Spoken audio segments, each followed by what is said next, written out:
যিটো সঠিক অৰ্থ সেই অৰ্থটো আমি মনা হ'ব। যদি আমি সেইখিনি আকৌ যদি আওকাণ কৰোঁ তেতিয়াহ'লে ভকতটো আমি হ'ব নোৱাৰিম। গতিকে সেইকাৰণে ভগৱানে কৈছে যে উদ্ধৱক লক্ষ্মীতকৈ বোলে তেওঁ পত্নী লক্ষ্মীতকৈ বোলে তেওঁ ভকতৰ অতি প্ৰিয়। সেইকাৰণে ভকতৰ লক্ষ্মীৰ মাজত অকণমান বিবাদ সৃষ্টি হয়। সবাতকৈ অধিক তুমি মোৰ প্ৰিয়তম বুলি এনেকৈ আছে, তাৰমানে সবাতকৈ অধিক তুমিহে মোৰ প্ৰিয়তম। প্ৰিয়তম বুলি আচলতে কাক কয়? পত্নীয়ে পতিক কয়। কিন্তু এতিয়া কৃষ্ণই ভকতসকলক কৈছে, গতিকে ভকতসকলে কোৱাৰ কাৰণে লক্ষীয়ে অলপ বেয়া পাইছে মনত যে মোৰতো তেওঁলোকৰ ভকতে প্ৰিয়। গতিকে সেইকাৰণে ভকত আৰু লক্ষীৰ মাজত অকণমান মতানৈক্য ভাৱ থাকে। গতিকে সেইকাৰণে আমি তেনেকুৱা কথা চিন্তা কৰিব লাগিব যে উদ্ধৱক যিখিনি কথা কৈছিলে যে সেইখিনি কথাকে যদি আমি মানি চলোঁ তেতিয়াহে আমাৰ ভক্তি হ'ব।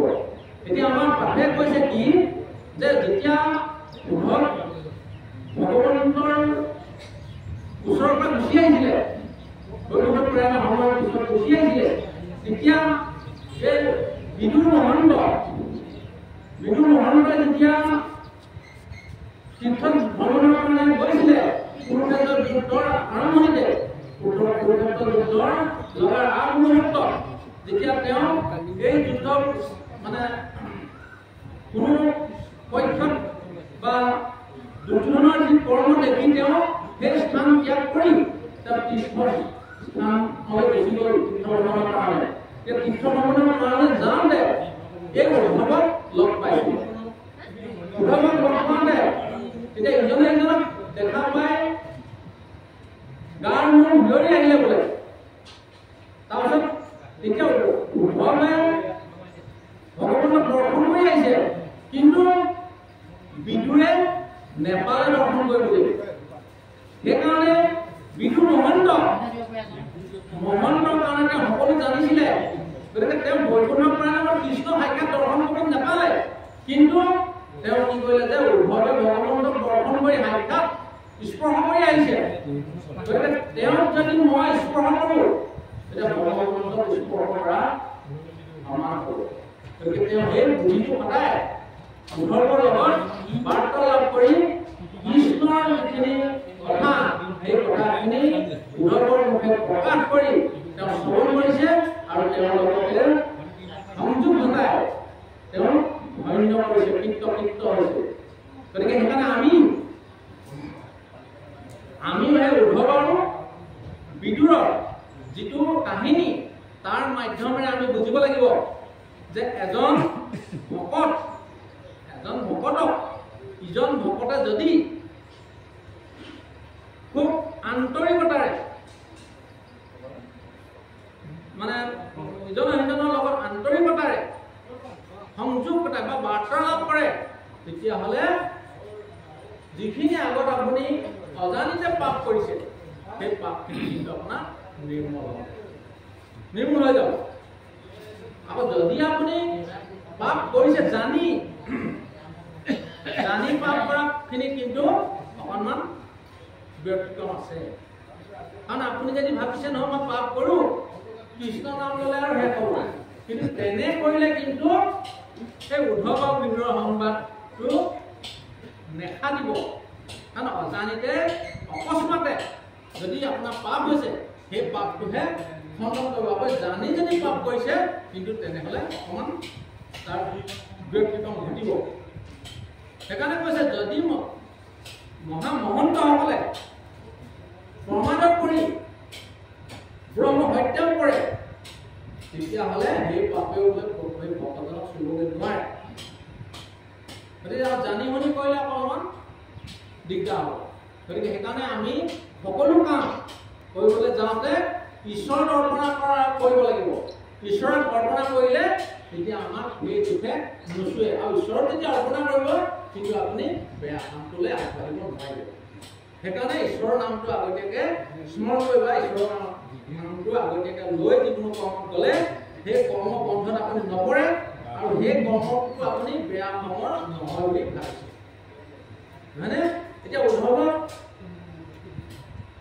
যেতিয়া বিদুৱে লগ পাইছে তেতিয়া ইজনে সিজনকতো দেখা দেখি নাই কেনেকে চিনি পাইছে আগতেতো তেওঁলোকৰ কোনো সম্বন্ধ নাই কিন্তু দেখা পোৱাৰ লগে লগে ইজনে সিজনক চিনি পাইছে তেনেহ'লে আমিও তেনেদৰে আমি চিনি নাপাব পাৰোঁ অসমৰ এই মোৰ এজন ভকতক সেই মোৰ এজন ভকতে কিন্তু আমি ভকতজনক দেখাৰ লগে লগে আমি গম পাওঁ এইজন ভকত হ'ব বা এজন আমাৰ এক নাম ধৰ্মৰ ব্যক্তি গতিকে তেওঁৰ লগত আমি যেতিয়া দুহাষাৰ কথা পাতিম তেতিয়াই আমি পৰিচয়টো ঘটি যায় যে হয় এজন আমাৰে সংগী বা এজন ভকত তেতিয়া ভকতজনৰ মুখত কি থাকিব লাগিব ভগৱন্তৰ গুণানুকীৰ্তনৰ বাহিৰে অন্য থাকিব নালাগিব মানে ভকতৰ মুখত সদায় ভগৱন্তৰ গুণানুকীৰ্তন থাকিব লাগিব এতিয়া এই উদ্ধৱ আৰু বিদুৰে যিটো মিলন ঘটিছে এই উদ্ধৱ আৰু উদ্ধৱে যে কান্দিছে বিদুৰ আগত এজন ভকতে এজন ভকতৰ আগত কান্দিছে যে আমাৰ কৃষ্ণ সূৰ্য যে কৃষ্ণক আমি সূৰ্যৰ দৰে মানিছিলোঁ কৃষ্ণ সূৰ্য অস্ত গ'ল মানে কৃষ্ণ সূৰ্য এই ধৰাধামত নাই যাক আমি এই হিৰে এই হিৰটোৱে বোলে সদায় সেৱা কৰি আছিলোঁ এতিয়া আমি কাক সেৱা কৰোঁ সেই সেৱা কৰা ব্যক্তিজন নাইকিয়া হ'ল আজি গতিকে সেইকাৰণে আমি আজি বহুত দুখ কৰিছোঁ বুলি কান্দন দিছোঁ তেতিয়া সেইকাৰণে যে ভকতজনে ভগৱন্তৰ বৈকুণ্ঠপৰায়ণ হোৱাৰ সময়ত ভকতজনে যেনেকৈ বিলাপ কৰিছে তেতিয়া একান্ত ভকতে ভকত এজনো যদি পৰলোক প্ৰাপ্তি ঘটে তেতিয়াও ভগৱানৰ বহুত দুখ কাৰণ তেওঁৰ ধৰ্ম তেওঁৰ গুণ গৰিমা গান গাই থকা সমাজত এজন ব্যক্তি যদি এই ধৰাধামৰ পৰা গুচি যায় তেতিয়া ভগৱন্তৰো দুখ হয় কাৰণ তেওঁৰ গুণনাম আৰু ল'ব কোনে বা কেনেকৈ ল'ব এজন যদি খুব সুন্দৰ এজন ভকতক এই ধৰাধামৰ পৰা যাবলগীয়া হয় তেতিয়াও ভগৱন্ত অলপ দুখ কৰে কাৰণ তেওঁৰ গুণনাম কীৰ্তন ইয়াত যাতে চলাই থাকক সেইটোকে তেওঁ বাঞ্ছা কৰে কিন্তু কালক্ৰমত নিয়তি গতিত এই ধৰাধামটো এৰিবই লাগিব সকলোৱে নৰদেহা ল'লে বা অন্য জীৱ যিকোনো জীৱ ইয়াত জন্ম ল'লে মৃত্যু থাকিবই বা আছে সেইটো ভগৱন্তইও দেখুৱাই দিছে যে ইয়াত ভগৱন্ত হ'লেও ইয়াত যিটো মানে পৃথিৱীত জন্ম ল'ব তেওঁ কিন্তু এই ধৰাধামৰ পৰা যাবই লাগিব